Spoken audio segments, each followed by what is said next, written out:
문 앞에서 들려온 낯선 웃음소리, 그리고 바닥에 흩어진 남자의 셔츠와 낯선 여자의 스타킹. 그날 나는 딸의 집 문틈 사이로 지옥을 보았습니다. 침대 위에서 몸을 포개고 있던 두 사람, 내 사위와 내 사돈 처녀였습니다. 사위 이희미는 36, 내 딸 박민정도 36입니다. 두 사람은 소개팅으로 만나 7년 전에 결혼했고 아이는 없지만 서로를 배려하며 그럭저럭 안정된 결혼 생활을 꾸려왔습니다. 결혼 초에 사돈댁 사정을 들었을 때 한 가지 마음에 걸리는 점이 있기는 했어요. 시아버지가 재혼을 했고 그래서 희민에게는 어린 배다른 여동생이 하나 있었지요. 이름은 희서. 그땐 아직 학생 티가 나는 앳된 얼굴이었습니다. 그러나 그게 뭐 대수인가 싶었고 무엇보다 두 사람이 서로를 진실되게 사랑하고 있으니 그깟 흠쯤은 충분히 덮고 넘길 수 있으리라 믿었습니다. 딸도 그렇게 생각했는지 결혼 뒤에 희서를 친동생처럼 챙기며 정을 쏟았고 희서 역시 언니 오빠를 잘 따르는 눈치였어요. 나는 그 모습을 보며 그래, 가족이란 결국 시간이 만들어주는 사이라고 스스로 안심했었습니다. 그날은 묘하게도 김치가 아주 잘 익었습니다. 평소보다 배추가 단단했고 액젓도 과하지 않게 감칠맛을 냈어요. 스스로 손맛을 만족스러워하며 김치통을 닫는 순간 1시간 거리에 사는 딸내가 떠올랐습니다. 요즘 바쁘다더니 제대로 된 김치 못 먹었겠다. 나는 김치와 몇 가지 밑반찬을 작은 아이스박스에 챙겨 넣고 미리 받아둔 도어락 비밀번호를 떠올리며 집을 나섰어요.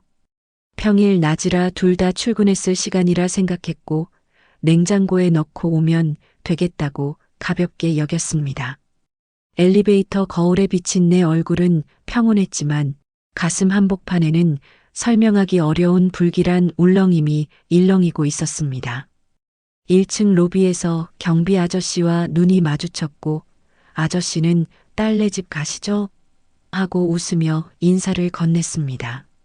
나는 습관처럼 예, 김치 좀 갖다 주려고요 하며 웃었지요. 그 짧은 대화가 마치 마지막 평온의 조각이었던 것처럼 지금 돌이켜보면 아득하게 느껴집니다. 현관 앞에 서서 비밀번호를 누르려는 찰나 안쪽에서 아주 작은 웃음소리가 새어나왔습니다. 처음엔 이웃집에서 나는 소리인가 싶어 고개를 갸웃했지만 귓불을 스치는 공기의 방향이 분명히 이 집 안쪽이었습니다. 민정이가 반차라도 냈나? 설마 희민이도? 그럴 가능성은 낮았으나 난 문득 귀를 문에 바짝 붙였습니다.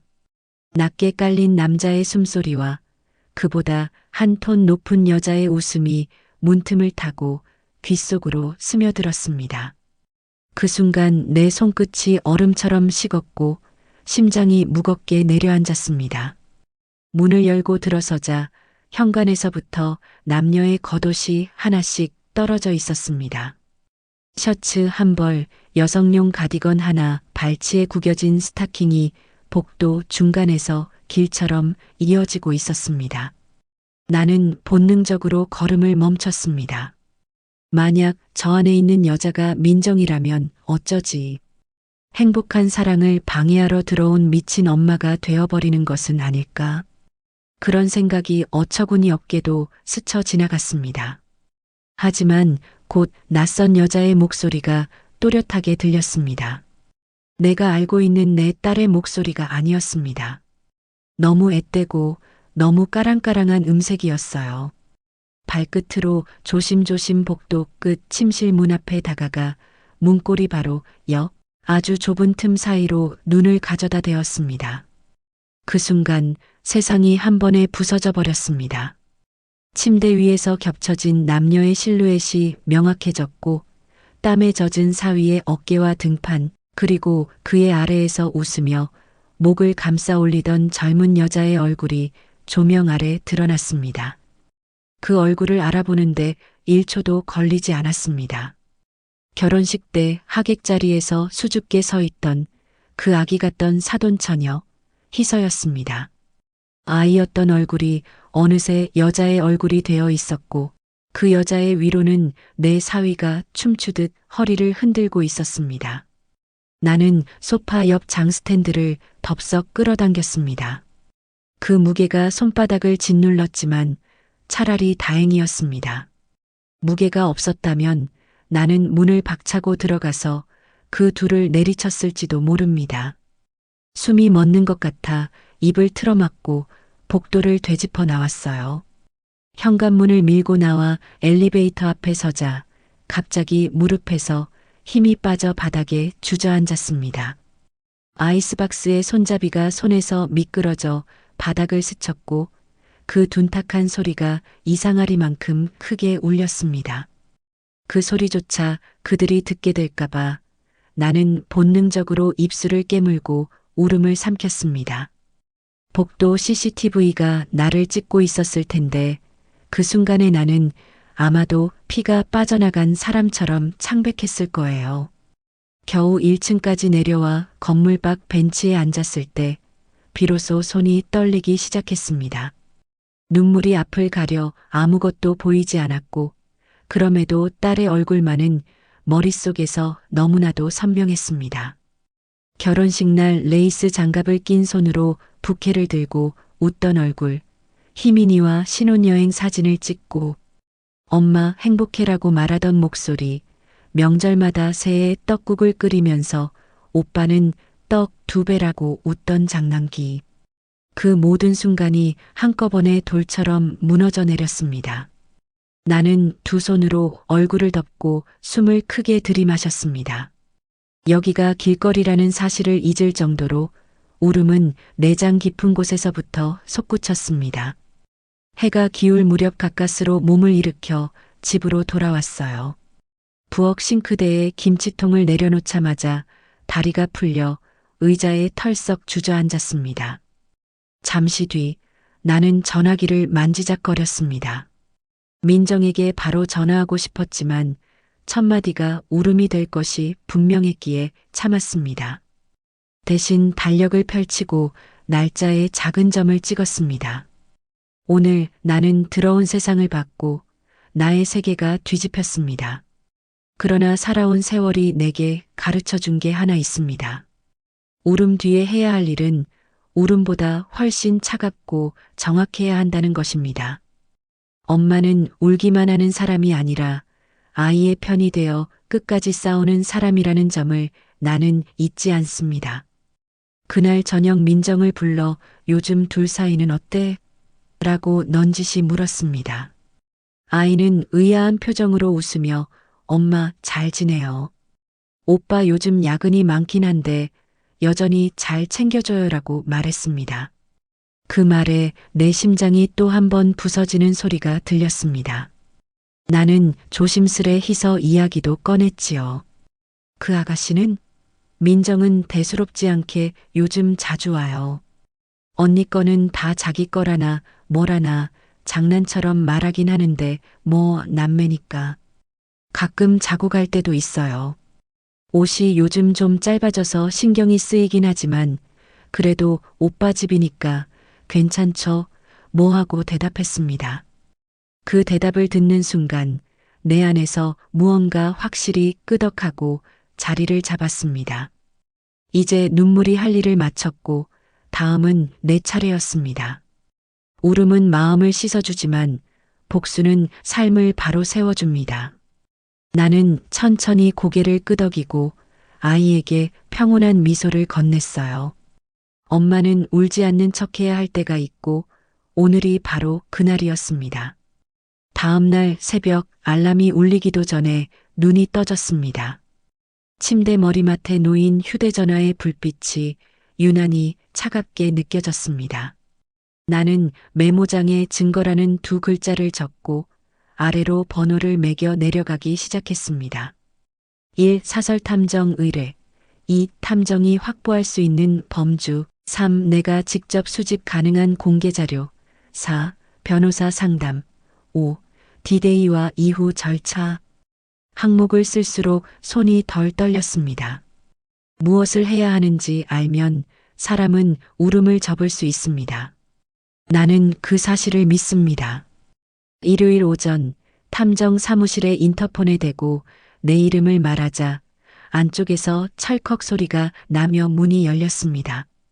작은 회의실에 들어서자 정장을 입은 젊은 여성이 명함을 내밀었습니다. 혼인관계에서 발생한 의심사안은 보통 2주 내에 골자가 드러납니다. 다만 현장 확보가 가장 중요하니 의뢰인께서도 일정 협조가 필요하십니다. 그녀의 목소리는 건조했지만 나는 그 건조함이 오히려 믿음직스러웠습니다. 나는 어제 본 장면을 최대한 감정을 빼고 설명했고 그녀는 필요한 체크리스트를 조용히 받아 적었습니다. 호텔 모텔 출입 기록, 차량 동선, 카드 사용처 등등, 그리고 가정 내 출입 시간대, 가능하면 집 내부 CCTV나 엘리베이터 CCTV도 시간대에 맞춰 확보하겠습니다. 메모 끝에 그녀는 선명하게 동그라미를 쳤습니다. 가장 중요한 건 반복성입니다. 한 번이 아닌 습관적으로 이루어진 행위라는 점이 필요합니다. 의뢰서를 쓰고 사무실을 나오는 길, 나는 여전히 내가 엄마인지 군인인지 혼란스러웠습니다. 하지만 한 가지는 분명했습니다. 오늘부터 나는 울지 않기로 했습니다. 울음은 어제 벤치 위에 두고 왔습니다.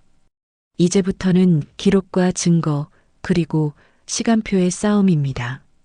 내가 살아온 세월은 결국 견디는 법을 가르쳐 주었고 그 견딤은 계획이 있을 때 가장 단단해진다는 걸 알고 있습니다. 첫 보고는 사흘 뒤 도착했어요. 휴대전화 알림을 여니 관찰 기록 1차라는 제목 아래 사진이 여러 장 첨부되어 있었습니다. 오후 7시 42분 호텔 지하 주차장에 들어서는 사위의 차량 번호판이 또렷이 찍혀 있었고 8시 5분엔 로비 엘리베이터 앞에서 모자를 눌러 쓴 젊은 여자가 휴대폰을 들여다보는 모습이 보였습니다. 얼굴을 완벽히 가린 모자였지만 귀 밑으로 빠져나온 머리결과 옷차림의 느낌, 걸음걸이에서 나는 본능적으로 희설을 떠올렸습니다. 10시 56분 같은 엘리베이터에서 두 사람이 키스를 한 뒤 나란히 내리는 장면이 사진으로 남아 있었고 그 사이 카드 사용 내역으로 추정되는 고급 레스토랑 영수증이 보고서에 덧붙여졌습니다. 나는 손에 힘을 주고 화면을 넘겼습니다. 보고서를 삭제하지 않았고 별도 폴더를 만들어 날짜 순으로 저장했습니다. 파일명은 냉정하게 2025년 8월 동방호텔 동선 같은 시기였습니다. 감정이 파일명에 스며들지 않게 최대한 건조한 이름을 붙였습니다. 둘째 주 보고부터는 골프장 사진이 추가되었습니다. 사위의 셔츠 소매 끝에서 익숙한 시계줄이 반짝였고 희서로 보이는 여자는 성캡 아래에서 환하게 웃고 있었습니다. 사진 속 둘은 마치 부부라도 되는 것처럼 정말로 행복해 보였습니다. 나는 그 웃음을 보고도 이상하게 마음이 잠잠했습니다. 슬픔이 아니라 명백한 방향을 가리키는 화살촉 같은 감각이 가슴 중앙에 박혔다고 해야 할까요? 이제 내가 해야 할 일은 더 분명해졌습니다. 돈이 어디서 나오는지 그 근원을 추적하는 것입니다. 거짓말과 사랑 노름은 오래 못 가도 돈의 자국은 생각보다 오래 남습니다. 나는 그 사실을 믿었어요. 하루는 탐정에게서 다소 엉뚱한 항목이 보고서에 추가되었습니다. 자택 내 장기 체류 흔적. 전날 밤 11시 이후로 희서가 집에 들어간 기록이 엘리베이터 CCTV에 잡혔고 다음날 새벽 6시에 나가는 기록이 이어져 있었습니다. 전날은 민정이 우리 집에서 자고 간 날 같았어요. 이 기록을 보며 나는 순간 숨이 턱 막혔지만 그마저도 곧 차가운 의지로 덮었습니다. 감정은 기록을 흐리게 하고 기록은 감정을 정리해 줍니다. 나는 기록을 택하기로 했어요. 그 즈음 한 가지 의문이 뚜렷해졌습니다. 호텔, 레스토랑, 명품 쇼핑, 골프, 이 모든 비용을 사위의 급여로 충당하는 것은 불가능했어요. 그가 승진을 했다는 소식도 들은 적이 없고 외주를 받는 업종도 아니었거든요. 그렇다면 돈의 출처는 어디일까? 나는 다음 수순으로 변호사를 찾았습니다. 무료 상담이 아닌 정식 자문이 필요했어요. 사무실 응접실에 앉자 변호사는 서류철을 내 앞으로 밀어두고 조용히 물었습니다. 무엇을 아시고 싶으세요? 나는 주저없이 말했습니다. 사위의 재산을 바로 조회할 수 있나요?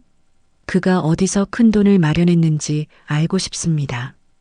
변호사는 고개를 저었습니다. 임의 조회는 불가능합니다. 법원의 명령이 있어야 금융정보에 접근할 수 있어요. 다만 그 이전 단계에서 합법적으로 열람 가능한 공개 자료와 간접 단서를 기반으로 그림을 그릴 수는 있습니다. 예를 들면 부동산 등기, 담보대출 설정, 해지, 차량 등록 변동, 법인 등기, 일부 공시자료 같은 것들이지요. 그는 노트에 동그라미 셋을 그렸습니다. 공개자료, 탐정보고, 생활 패턴. 이 세 개가 겹치는 지점에 진실이 있습니다. 그리고 재판은 그 지점을 증명하는 자리이고요. 나는 그의 펜끝을 따라가며 고개를 끄덕였습니다.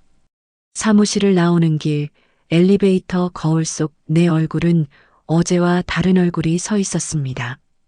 울음을 다 쓴 얼굴이 아니라 울음 대신 계획을 붙잡은 얼굴이었습니다. 집에 돌아와 컴퓨터를 켜고 공개 자료라는 폴더를 만들었습니다. 등기부 등본 열람 사이트, 법인 등기부 열람, 차량 등록 관련 민원 페이지, 그리고 인터넷 커뮤니티. 나는 사용법을 하나씩 익히며 자료를 모았습니다. 그리고 이 과정을 민정에게 알리지 않기로 결정했습니다. 지금은 내 감정보다 아이의 일상이 더 중요하고 무너뜨릴 타이밍은 우리가 정해야 했으니까요. 피해자가 아닌 주도자가 되기 위해서는 울음을 잠시 예탁처럼 보류시켜 놓아야 했습니다. 마지막으로 나는 손가락으로 달력의 오늘 날짜를 다시 눌렀습니다. 아주 작은 점이 두꺼운 점이 되었습니다. 증거는 말보다 오래 남는다. 나는 그 문장을 소리 없이 음조리고 불을 껐습니다. 내일도 모레도 나는 증거를 모을 것이다. 울음은 어제 벤치에 두고 왔고 오늘의 나는 기록을 선택했으며 내일의 나는 반드시 움직일 것이라고 혼자 말을 했어요.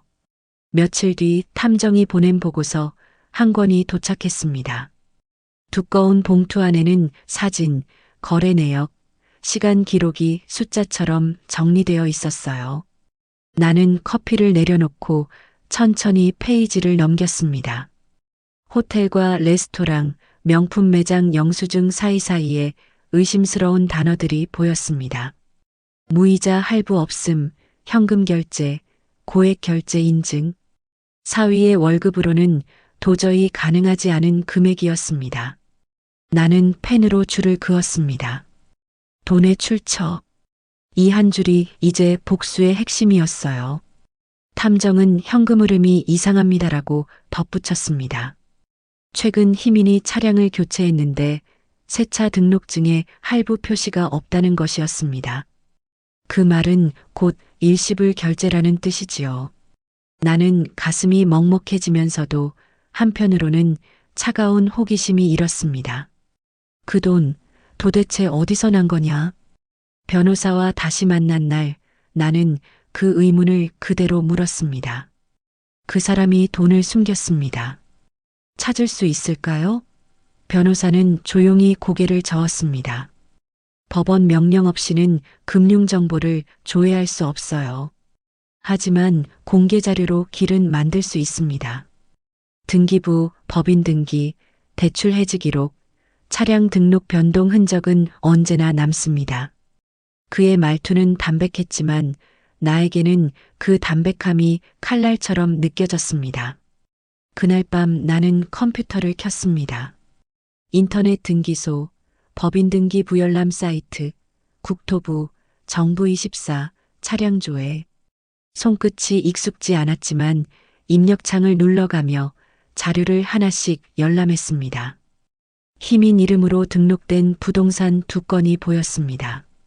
그중 하나는 불과 2달 전 대출 해지 기록이 남아 있었어요. 담보를 풀었다는 것은 그만큼 현금이 들어왔다는 뜻입니다.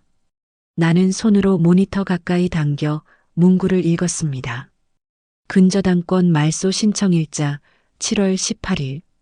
등기상 채무 금액은 4억이었습니다. 숨이 턱 막히며 속이 울렁거렸습니다. 며칠을 더 뒤졌습니다. 희민의 이름으로 된 법인 등기부에서는 찾을 수 있는 게 없었지만 SNS에서 투자 수익이라는 단어가 붙은 계정을 우연히 찾았습니다. 닉네임 힘36. 프로필 사진은 희민의 차와 같은 모델이었고 시계줄 색깔까지 똑같았습니다.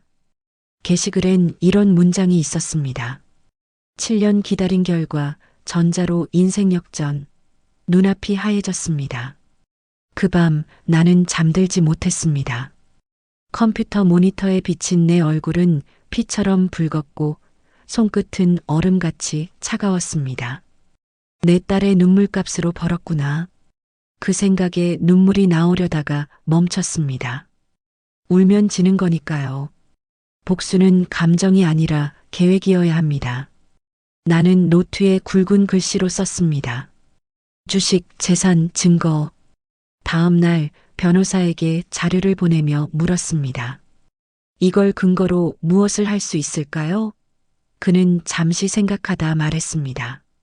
이혼 소송 전이라면 재산 명시나 조회 신청은 불가능하지만 지금 단계에선 상대가 모르게 보전할 수 있는 정보가 있어요. 부동산 등기부 공시, 법인 자료, 세금 납부 이력 등은 공개니까 합법이에요. 이 정보를 모아두면 나중에 증거로 활용할 수 있습니다. 나는 고개를 끄덕였습니다. 모르게. 그 2글자가 가슴에 새겨졌습니다. 상대는 아직 모르고 있습니다. 민정도 아직 모르고 있어요. 이 싸움은 눈치채는 순간 패배하는 게임입니다. 나는 침착해야 했습니다. 그날 밤 다시 화면을 켰을 때 불빛이 손끝을 스쳤습니다. 그래, 내가 그렇게 번 돈이라면 그 돈으로 내가 사랑한 것들을 다 무너뜨려 주마. 그 속삭임이 내 자신에게 하는 맹세처럼 울렸습니다. 며칠 뒤 변호사와 다시 만났습니다. 그는 내가 보낸 자료를 모두 정리해 책처럼 묶어놨습니다. 어머니, 이건 명백한 투자 수익입니다. 혼인 중 형성된 재산이니까 이혼 시 분할 대상으로 들어갑니다. 그 사람이 눈치채면 어쩌죠? 지금 우리가 하는 건 공개자료 분석이에요. 법원에 재산조회 신청을 내면 그때야 통보가 가겠죠. 지금은 모를 겁니다. 그 말이 내 귀에 천둥처럼 울렸습니다. 그는 아직 모른다. 이제 내 차례다. 변호사는 서류철을 한 장 한 장 넘기며 설명했습니다. 혼인 중 형성된 재산은 기여도 기준으로 분할됩니다. 남편이 돈을 벌고 아내도 직장 생활을 했다면 5대5 정도로 나누는 게 일반적이에요. 하지만 이 사람은 유책 배우자입니다. 불륜 증거가 명백하면 위자료를 별도로 청구할 수 있어요. 나는 펜으로 그 말을 적었습니다. 유책 배우자 이혼 청구 불가. 위자료 청구 가능. 그 돈 몇 억입니까? 정확한 금액은 계좌를 봐야 알겠지만 등기와 거래일자를 보면 최소 수십억 이상이에요. 수십억? 나는 숨을 삼켰습니다. 그 액수가 내 딸의 눈물값보다 가볍다고 생각하지 않았습니다. 그건 충분히 비싸고 또 충분히 값을 받아낼 수 있는 액수였습니다. 변호사는 마지막으로 조용히 덧붙였습니다. 이제 가장 중요한 건 타이밍이에요. 딸에게 모든 걸 알릴 건지 아니면 증거를 더 모을 건지 결정하셔야 합니다. 나는 잠시 눈을 감았습니다. 민정이의 얼굴이 떠올랐습니다. 아직 아무것도 모르고 매일 그 남자의 밥을 해주며 요즘 오빠 피곤하대요라고 말하는 그 얼굴. 이 순간 그녀에게 진실을 알리는 건 잔인했습니다. 하지만 모르는 것 또한 고통이었습니다. 결국 나는 짧게 대답했습니다. 조금만 더 모으죠. 딸에게 상처를 주는 대신 결정적인 날에 끝을 내겠습니다. 그날 밤 집에 돌아와 식탁 위에 탐정 보고서와 변호사 서류를 나란히 놓았습니다. 김치통 뚜껑을 열자 매운 냄새가 코끝을 찔렀습니다. 그 냄새가 눈물처럼 매웠지만 나는 한 입도 먹지 않았습니다. 대신 노트에 새로운 제목을 썼습니다. 복수 시나리오 1차 초안. 그리고 다시 컴퓨터 앞에 앉아 힘 36계정을 열었습니다. 댓글 창에는 그의 자랑이 가득했습니다. 시작은 1,000만 원이었는데 지금은 80배 수익. 나는 천천히 입술을 깨물며 중얼거렸습니다. 그래, 내가 번 그 돈 한 푼도 남기지 않고 다 토해내게 해주마. 밖에서는 여름비가 쏟아졌습니다. 창문 유리를 때리는 빗소리가 마치 누군가의 심장 박동처럼 규칙적이었습니다. 그 소리 사이에 나는 속삭였습니다. 민정아, 엄마가 너를 지킬게. 조용히, 그리고 완벽하게. 며칠 동안 잠을 자도 잠이 아니었습니다. 머릿속에서 사진 속 장면이 반복됐고 김치 국물 냄새조차 역겨웠습니다. 하지만 울지 않았습니다. 이제 울음은 의미가 없었으니까요. 울음이 할 일을 다 마치면 그 다음은 행동이어야 합니다. 나는 마지막으로 결정했습니다. 오늘 모든 걸 말하자. 더는 민정이의 눈을 속이지 말자. 저녁이 되자 민정이에게 전화를 걸었습니다. 오늘 저녁 엄마가 밥 해줄게. 오랜만에 같이 먹자. 딸은 밝게 대답했습니다. 좋아요, 엄마. 어차피 오늘 오빠 야근이라 혼자예요. 그 말이 더 가슴을 아프게 했습니다. 오빠는 야근이 아니라 불륜이었는데 식탁엔 술 한 병, 김치전, 된장찌개, 그리고 하얀 밥. 평범한 저녁상이었지만 오늘만큼은 전쟁터였습니다. 민정이의 웃음은 여전히 깨끗했습니다. 엄마, 김치전 너무 맛있어요. 그 한마디가 심장을 찔렀습니다. 나는 젓가락을 내려놓고 봉투를 꺼냈습니다. 민정아, 이거 좀 봐. 민정이의 눈이 서서히 흔들렸습니다. 사진 한 장, 2장, 3장. 사위의 차가 호텔 주차장으로 들어가는 장면, 여자의 손을 잡고 걸어가는 장면, 엘리베이터 안에서 입을 맞추는 장면, 그리고 방으로 사라지는 뒷모습. 처음엔 아무 말도 못하고 서류를 넘기던 딸이 어느 순간 몸을 부르르 떨더니 손으로 입을 가렸습니다. 엄마, 이게 무슨 다 희민이야. 그 한마디가 떨어지자 민정이의 눈동자가 커다랗게 흔들렸습니다. 그리고 곧 주저앉았습니다. 눈물이 폭포처럼 쏟아졌습니다. 울음이 아니라 비명이었습니다. 엄마, 내가 뭘 잘못했어요? 내가 부족했던 걸까요? 왜 나한테 이런 일이 나는 아이를 끌어안았습니다. 잘못한 건 내가 아니야. 그 사람들은 인간이 아니야.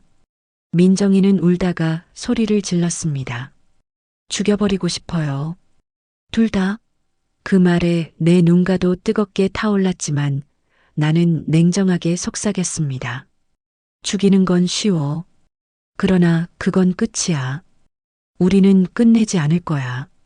우리는 그들의 인생을 천천히 없애버릴 거야. 그날 밤 모녀는 울음 속에서 계획을 세웠습니다. 탐정 보고서를 정리하고 변호사와 상의해 가압류와 위자료 청구 시점을 조정하고 마지막으로 디데이 날짜를 정했습니다. 달력에 붉은 동그라미가 하나 그려졌습니다. 10월 21일 오후 2시. 그날 이후 민정이는 울음을 멈추었습니다. 눈은 여전히 붉었지만 입술은 다물린 채 굳어 있었습니다. 나는 그런 딸의 얼굴에서 슬픔보다 더 큰 힘을 받습니다. 이제 엄마와 딸이 아니라 복수를 맹세한 동지였습니다.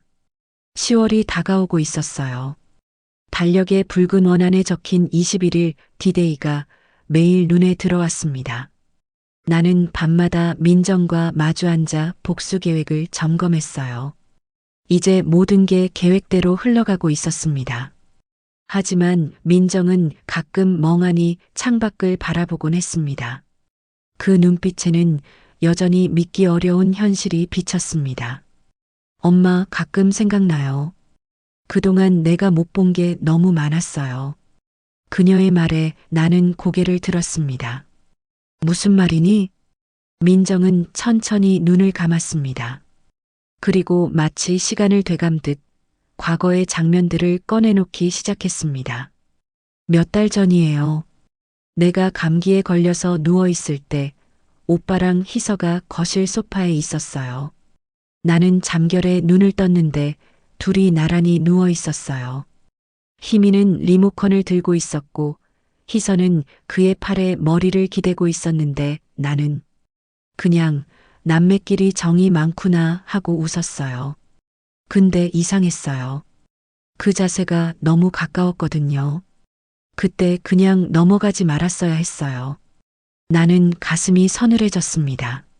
민정의 목소리는 차분했지만 그 안엔 피가 말라버린 사람의 냉기가 담겨 있었습니다. 또 한 번은 아이스크림을 먹고 있었어요. 희서가 오빠 거라고 사왔는데 둘이 소파에서 TV 보면서 하나의 숟가락으로 번갈아 떠먹더라고요. 나는 주방에서 보면서 피식 웃었어요. 근데 지금 생각하면 그 웃음이 너무 바보 같았어요. 그건 남매의 모습이 아니었어요. 그녀의 손끝이 떨렸습니다. 나는 조용히 손을 덮어주었습니다. 괜찮아. 이제 알았잖아. 중요한 건 지금이야. 하지만 민정은 멈추지 않았습니다. 그날 기억나요? 엄마 생신 때 희서가 오빠 술 많이 마셨어? 하면서 그 사람의 셔츠 단추를 손으로 잠궈줬어요. 내 앞에서요. 그때도 이상했어요. 근데 그냥 넘겼어요. 그때 이미 그들은 그랬던 거예요. 나만 모른 거예요. 그 말에 내 손끝이 떨렸습니다. 나는 애써 침착하게 물었습니다. 그래서 이제는? 민정은 고개를 들었습니다. 눈에 눈물이 그렁했지만 그 표정엔 분노보다 더 큰 결의가 있었습니다. 이제는 안 넘길 거예요. 이제는 끝낼 거예요. 이제 그들이 나를 속이던 그 거실에서, 그 소파 앞에서 내가 그들을 끝낼 거예요. 그 말에 나는 고개를 끄덕였습니다. 그래, 우린 이제 울지 말자. 나는 딸의 손을 꼭 잡았습니다. 손끝에 서로의 맥박이 뛰었습니다. 그건 복수의 약속이자 살아남은 사람의 서약이었습니다. 그날 밤 우리는 거실 불을 끄고 소파에 나란히 앉았습니다. 그 흔적, 이제 우리가 없애자. 그날 이후 우리는 완전히 하나가 되었습니다. 모녀가 아니라 동지로. 복수는 더 이상 분노의 감정이 아니라 정의의 실행이었습니다. 그리고 10월 21일 그 붉은 동그라미 속 날짜가 다가왔어요. 우리는 드디어 준비를 마쳤습니다. 민정은 평소처럼 출근했고 나는 변호사와 마지막 통화를 마쳤습니다. 모든 절차 이상 없습니다. 오늘 이후 바로 소송 들어가죠. 좋아요. 오늘 끝낼 겁니다. 오후 무렵 민정이 내 앞에 섰습니다. 그녀의 눈은 차가웠고 표정은 단단했습니다. 엄마, 준비됐어요. 나는 우왕청심한 두 알을 꺼내 그녀에게 하나를 건넸습니다. 심장 떨리지 않게 우리 둘 다 먹자. 그리고 조용히 서로의 손을 맞잡았습니다. 창밖엔 바람이 불었어요. 하늘빛이 반짝이며 마치 우리를 응원해 주는 것 같았습니다. 그날의 공기는 이상하게도 고요했고 그 고요함이 오히려 우리를 더욱 단단하게 만들었습니다. 그날은 이상하리만큼 하늘이 맑았습니다. 마치 모든 걸 보고 있는 신이 잠시 구름을 걷어낸 듯한 날씨였어요. 햇살이 너무 맑아서 오히려 눈이 아팠습니다. 그날 하루 동안 나는 온몸이 기계처럼 움직였습니다. 머릿속엔 단 하나의 문장만 맴돌았죠. 오늘 끝낸다. 민정은 운전대를 꼭 쥐고 있었습니다. 나는 조수석에서 작은 바가지를 품에 안았어요. 그 안에는 찬물이 담겨 있었지만 내 마음은 그보다 더 차가웠습니다. 현관 앞에 섰을 때 안에서 웃음소리가 들렸습니다.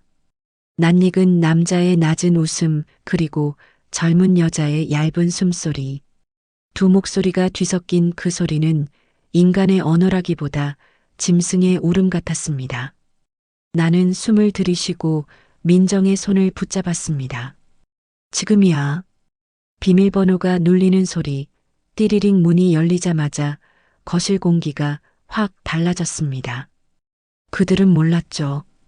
그 웃음이 세상 마지막 웃음이 될 거라는 걸. 현관에서부터 옷가지가 널려 있었습니다.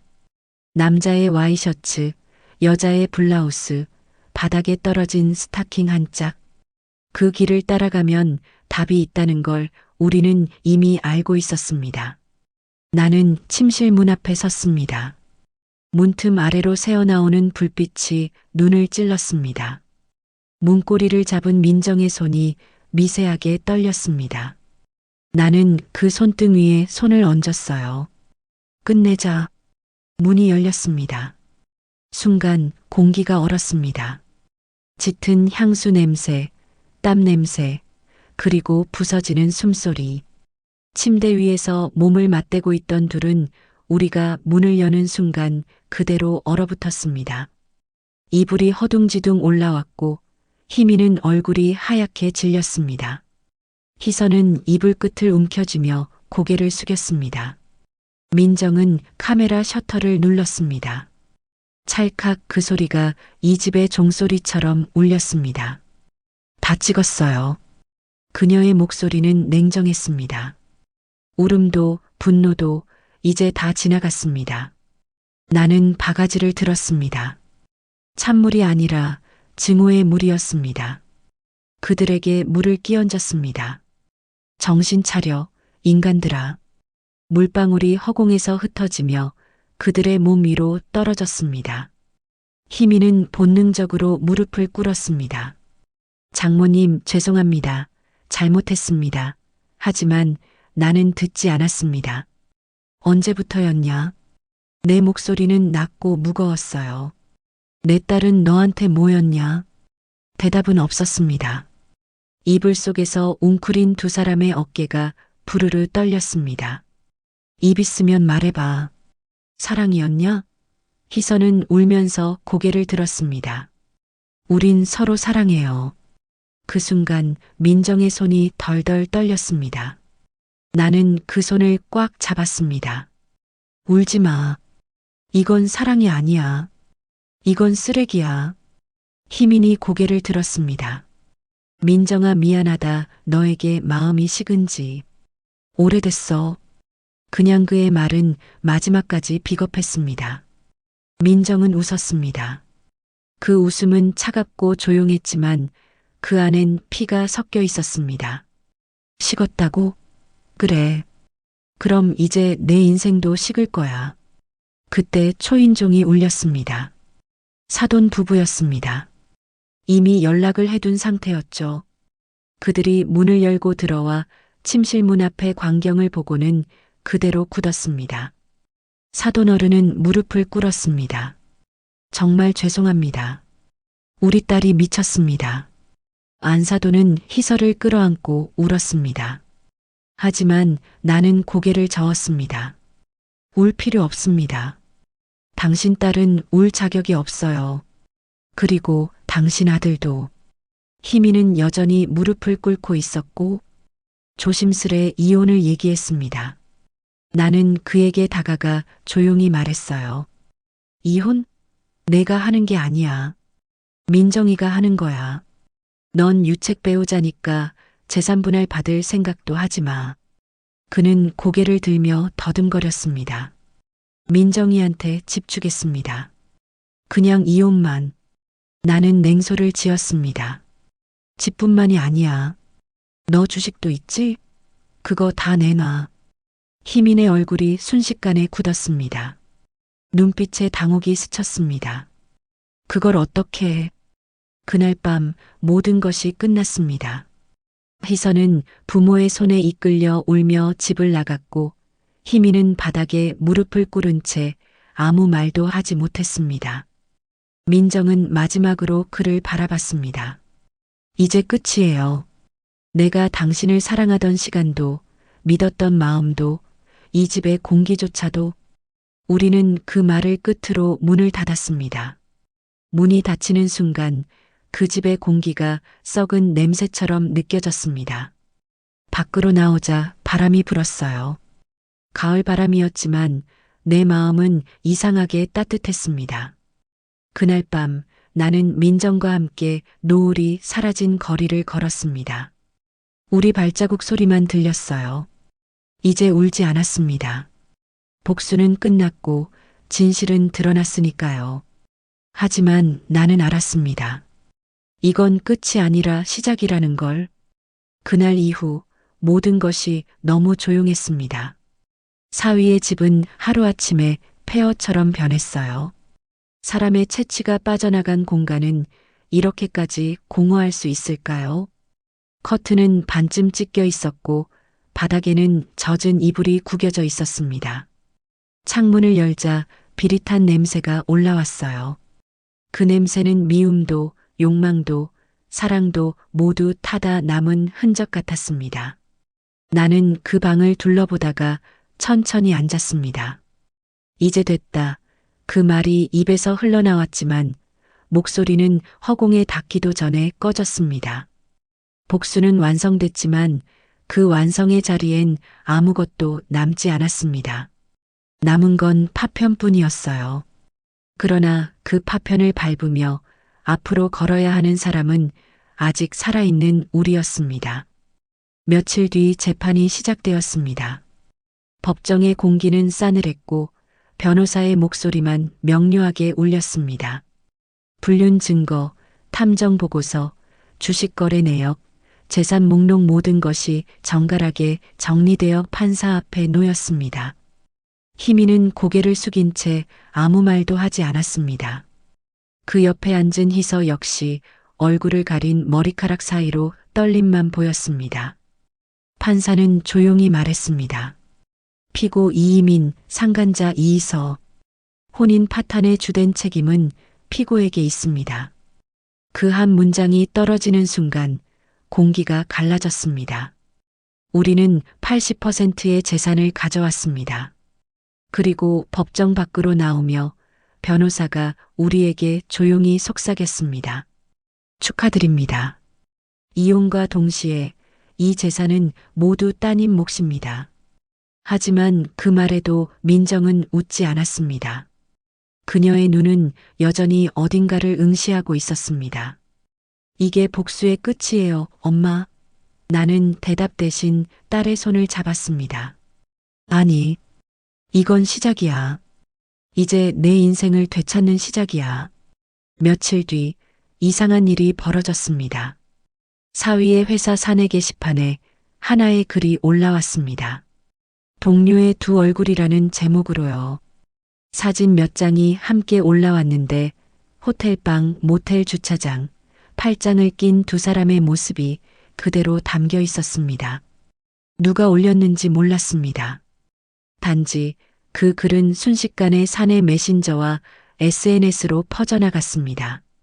댓글에는 조롱과 경멸이 쏟아졌고 그는 결국 회사에서 쫓겨났습니다. 그로부터 며칠 후 희서가 다니던 대학교 커뮤니티에도 글이 올라왔습니다. 조심하세요. 이런 사람이 선배랍니다. 그 밑에는 그녀의 얼굴이 그대로 찍힌 사진이 있었습니다. 캠퍼스는 하루 만에 소문으로 뒤덮였습니다. 결국 희선은 휴학을 하고 사돈 부부는 연락을 끊었습니다. 누가 올렸냐고요? 아마 세상이 알아서 심판한 거겠죠. 시간은 그렇게 흘러갔습니다. 희미는 소문에 따르면 지방 건설 현장에서 막노동을 한다더군요. 그토록 손끝에 문신처럼 새겼던 명품 시계는 이미 전당포로 넘어갔을 겁니다. 희선은 외국으로 떠났다 했어요. 그토록 사랑을 외치던 두 사람은 결국 아무도 없는 길에서 서로를 탓하며 무너졌습니다. 민정은 그 모든 걸 듣고도 담담했습니다. 엄마, 신기하죠? 이제는 그 사람들 이름을 들어도 아무렇지 않아요. 그녀의 말이 기특했습니다. 아이는 울지 않았고 웃으려 애쓰지도 않았습니다. 그저 살아가고 있었습니다. 그게 복수보다 더 위대한 일이었습니다. 우린 딸의 집을 팔고 작은 아파트로 이사했어요. 햇살이 잘 드는 집이었습니다. 민정은 부엌 창가에 화분을 두었고 나는 새 소파를 들였어요. 그녀가 말했습니다. 이제 진짜 내 자리 같아요. 나는 웃으며 대답했습니다. 그래, 이건 다시 태어난 집이야. 이제 그 어떤 냄새도 남아있지 않지. 밤이 되면 둘이 나란히 앉아 차를 마셨습니다. 민정은 문득 제게 물었습니다. 엄마, 사람은 왜 이렇게 어리석을까요? 나는 잔을 내려놓으며 말했습니다. 어리석어서 인간이지.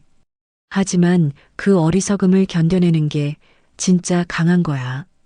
그녀는 그 말을 듣고 조용히 고개를 끄덕였습니다. 창문 밖으로 가을바람이 스쳤습니다. 그 바람은 싸늘했지만 그 안에는 묘한 평온이 섞여 있었습니다. 나는 민정을 바라봤습니다. 그녀의 얼굴에는 더 이상 분노도 슬픔도 없었습니다. 그 대신 단단한 평화가 자리하고 있었어요. 민정아, 잘했어. 그 한마디에 그녀는 미소를 지었습니다. 엄마, 이제 숨이 좀 쉬어져요. 그 말이 내 귀에 닿는 순간 나는 처음으로 눈을 감았습니다. 복수는 끝났고 정의는 완성되었으며 우리의 삶은 다시 흘러가기 시작했습니다. 나는 오늘도 창문을 열며 속삭입니다. 울었고 싸웠고 결국 이겼습니다. 그 말은 내게 최후의 기도이자 다시 걸음을 떼는 발소리였습니다. 계절이 몇 번 바뀌고 딸은 새 소파에 앉아 책을 읽습니다. 햇살이 부엌 바닥까지 번지고 김치 냄새가 고요히 퍼집니다. 나는 그 모습을 보며 생각해요. 사람의 인생은 불행이 찾아와야 비로소 진짜 평화를 배우는지도 모른다고요. 그날 이후 나는 울지 않았습니다.